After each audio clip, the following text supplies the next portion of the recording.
Hi hello friends, तर नमस्कार. माझ्या चॅनलवरती तुमचं स्वागत आहे, ज्याचं नाव आहे ज्योतीची लाईफस्टाईल. तर बघू शकता इतका आटा मी का मळलेला आहे आणि भाजी सुद्धा केली आहे भरपूर. कढई भरून का केली असेल गेस करा.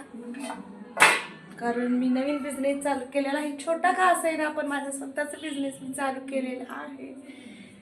आणि तो म्हणजे आहे मेस. म्हणजे आमच्या इकडं आंध्र प्रदेशमध्ये मी जिथे राहते तिथे कोणी सुद्धा मराठी लोक जेवण देत नाहीत.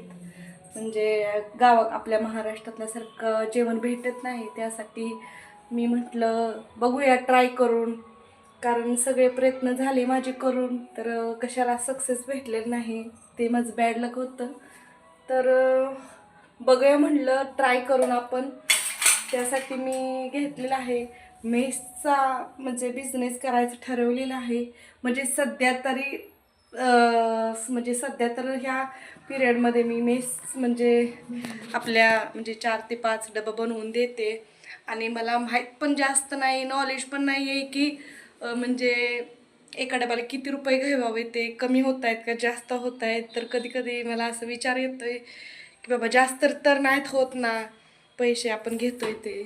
तर इकडं कसं आहे, आपल्या गावाकडं 70 रुपयाची भाजी भेटते, तर इथं म्हणजे 70 रुपये किलो वाटाणे मी येताना घेऊन आलेले होते. तर इथं 150 ते 160 रुपये किलो होते.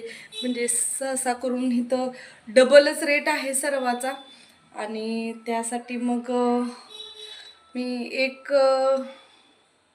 म्हणजे 2 चपाती, भात, भाजी, कधी कधी 2 भाज्या देते. काय स्वीट केलं तर देते कधीतरी असं. तर मग तुम्हाला काय वाटतंय, मी एका लंच बॉक्सचा म्हणजे किती रुपये ठेवावं? आणि तर मला एकदा कमेंट करून सांगा. नंतर मी पण तुम्हाला सांगेन तर मी एका बॉक्सचं किती रुपये घेते. तर चला, माझा हा बिझनेस तुम्हाला कसा वाटला तर बघते. मी ट्राय करत राहते, कारण मला कष्ट करायला मला लाज वाटत नाही. कारण फुकटचं कुणाला पुरत नाही आणि कष्टाचं कधी कमी पडत नाही असं मला म्हणता येईल. तर चला, बाय बाय.